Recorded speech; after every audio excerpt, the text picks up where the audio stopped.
আমরা তো সেক্রেটারিতে ডেপুটেশন দেওয়ার জন্য আসছি। আমরা 2022-এ একবার গ্র্যাজুয়েটের রায় পেয়েছিলাম সুপ্রিম কোর্ট থেকে, এবার আমরা হাইকোর্টে এবং সুপ্রিম কোর্টের রায় আবার পুনরায় পেয়েছি যে আমাদেরকে ছুটি প্রদান করতে হবে এবং আমাদেরকে নিয়মিত করতে হবে। আজকে আমরা সেক্রেটারিতে আমরা একটা ডেপুটেশন রাখবো।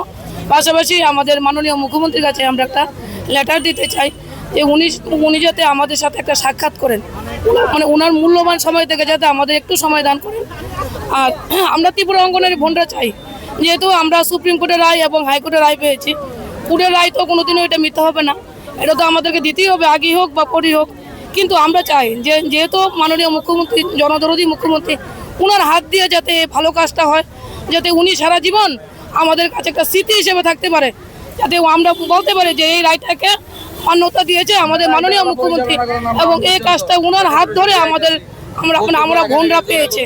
তাই এই ভালো কাজটা ওনার হাত দিয়ে হওয়ার জন্য আমরা আশা রাখছি।